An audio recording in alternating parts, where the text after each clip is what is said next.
quand vous attendez qu'on a attrapé un serviteur de Dieu dans l'impudicité, dans l'escroquerie, dans l'adultère avec la femme d'autrui, bien aimé, ne vous posez pas 2, 3, 4 questions. C'est un faux prophète, c'est un loup. C'est un loup.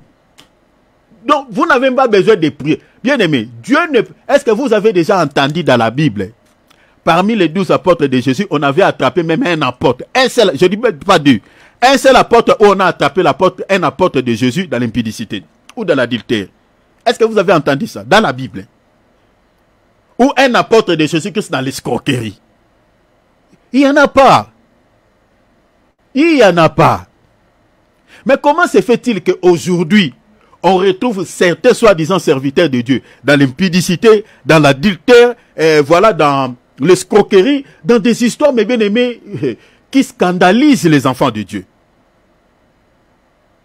Est-ce que Dieu peut-il commettre une erreur de pouvoir établir sur ces gens un serviteur de Dieu qui n'est pas converti? Un serviteur de Dieu qui n'a pas la capacité de se retenir devant une femme d'autrui. Dieu peut-il commettre cette erreur? Mais non! Donc quand vous attendez un serviteur de Dieu attrapé dans l'impudicité, attrapé voilà, où il est sorcellerie, même n'en parlons pas, ça c'est encore plus grave. Vous entendez, on a attrapé un serviteur de Dieu, par exemple, dans des histoires. Bien aimé, ne vous posez pas 3, 4 questions. C'est un faux serviteur de Dieu. Oui, les fidèles qui écoutent la parole, qui sont assis dans des choses, on peut comprendre parce que là, il y a toute tendance. Il y a encore ceux qui sont au lait. Mais un serviteur de Dieu, il est comme quelqu'un qui est mature. C'est quelqu'un qui est mature. C'est quelqu'un qui est mature. C'est quelqu'un qui a l'expérience. Si on n'a pas vu ça, moi je dis toujours, si on n'a pas vu ça chez les apôtres, bien aimé, Dieu ne peut pas se tromper. Donc mettre quelqu'un, un serviteur de Dieu qui n'est pas délivré de l'impudicité. My God, my God, c'est un faux serviteur de Dieu. Surtout, bon, une fois on peut comprendre, hein, mais 2 fois, 3 fois, et c'est sa vie. Laisse tomber mes bien-aimés. Donc si vous êtes dans une assemblée comme ça, bien-aimés, vous êtes en train de passer votre temps. Quittez une telle assemblée. Je vous dis la vérité. Donc vous comprenez pourquoi? C'est parce que l'adultère, l'impudicité, l'escroquerie, c'est ça ce qui caractérise les faux prophètes. C'est ça ce qui les caractérise. C'est pas moi qui l'ai dit. Lisez par exemple, je vous renvoie dans 2 Pierre. Lisez par exemple 2 Pierre, vous pouvez lire 2 Pierre, chapitre par exemple, chapitre 2 Pierre, chapitre 2. Lisez à partir du 1er verset, hein, jusqu'au verset 3. L'apôtre Pierre dit quoi? Lisez même jusqu'au verset, descendez vraiment. L'apôtre Pierre dit, ce sont des gens qui pillent. D'abord, ils s'enrichissent derrière les dos des enfants de Dieu. L'apôtre Pierre dit encore que ce sont des gens qui ont des yeux remplis d'adultère. C'est l'apôtre Pierre qui dit. C'est ça la nature d'un faux prophète. Il a une nature impure. Ce sont des loups. Donc ce sont des gens qui sont dans l'impudicité, dans l'adultère, dans la cupidité. C'est le Pierre qui dit ça. Donc quand vous attendez, on attrape un serviteur de Dieu dans l'adultère. Ce sont des gens cupides, qui aiment l'argent. Ils sont en train de, voilà, il y a des miracles fabriqués. Il y a des offrandes fabriquées. Oh, l'offrande de grossesse, l'offrande de première-née, tout ça. Donner une offrande de provocation. Il y a des offrandes qu'on ne retrouve même pas dans les Écritures. Quand vous entendez ça, mes bien-aimés, vous êtes en face d'un faux prophète, d'un loup. Ce sont des gens cupides qui aiment l'argent. Leur mobile, c'est de pouvoir soutirer de l'argent aux poches des enfants de Dieu. Si tu as ta femme est belle, mais bien aimée, il ne faut pas envoyer ta femme là-bas. Donc voilà pourquoi, maintenant, ils se cachent. Ils cachent leur vraie nature. Ils cachent leur vraie identité. Derrière la peau de la brebis, ils ont l'apparence de la piété. Comme je nous avais dit ici, les gens qui prient dans les églises catholiques, prenons par exemple les prêtres catholiques, regardez leur toge là. C'est comme si ce sont des gens qui sont saints. Hein? Et vous voyez cela. Mais la réalité en est une autre chose. Nous avons des abbés dans notre famille. Dans ma famille, en moi, nous avons des abbés. Je sais de quoi dont je vous parle. Hein? Ce sont des gens qui sont, mais bien aimés, ils côtoient des femmes, hein.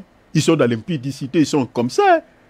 Et c'est le même comportement qu'on retrouve dans les, soi-disant, les églises dites de réveil, où on voit certains serviteurs de Dieu dans l'adultère, dans l'impudicité, mais comme pas possible, dans l'alcool même, n'en parlons pas. Il y a certains soi-disant serviteurs de Dieu qui sont des ivrognes. Et de telles personnes établies par Dieu. Quel est ce Dieu-là? Le Dieu que nous prêchons là. Maintenant, ils cachent leurs identités en peau de brebis. Quand ils vous parlent, si vous n'avez pas le discernement, vous allez penser que ce sont des gens propres. Si on ne les attrape pas dans l'éditeur, vous allez penser que ce sont des gens qui marchent dans la crainte de notre Seigneur. Ils se cachent, ils se camouflent derrière la peau des brebis. Je crois, je vais m'arrêter ici, parce que mon minute est épuisée. Donc comprenez, chers enfants de Dieu, faisons attention. Faisons attention.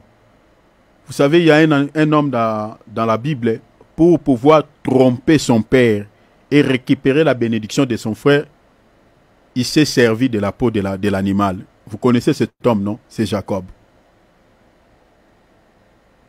Il s'est servi de la peau de l'animal. C'est comme ça qu'il avait trompé Isaac. Et il a récupéré la bénédiction qui n'était pas à lui. C'est le comportement des faux prophètes. Ils se cachent derrière la peau de la brebis pour tromper. Dans l'évangile que vous prêchez là, ce n'est rien d'autre que la tromperie. La motivation, c'est une autre chose. C'est de pouvoir vous rançonner de l'argent. C'est ça Jacob. Il se cache derrière la peau de l'animal pour pouvoir quoi? Récupérer juste la bénédiction. C'est la même méthode que les faux prophètes utilisent comme des loups derrière la peau de la brebis. Vous comprenez? Pour vous tromper. C'est comme ça Jacob il a trompé Isaac.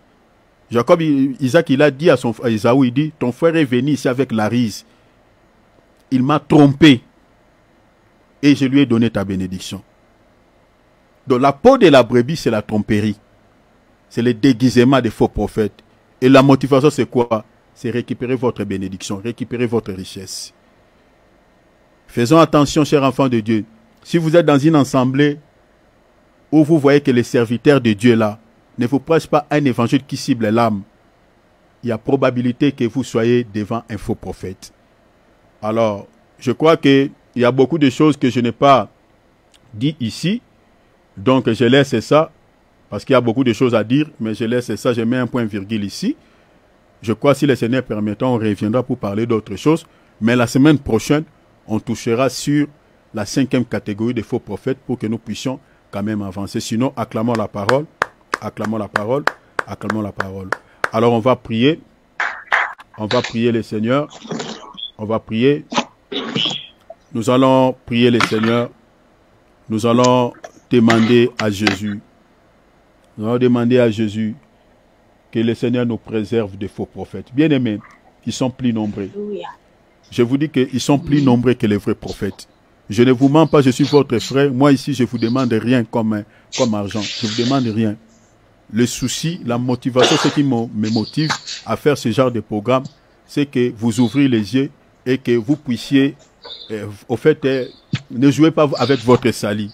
C'est-à-dire, soyez comme des Béréens, méditez vos Bibles et examinez toutes choses à la lumière des Écritures.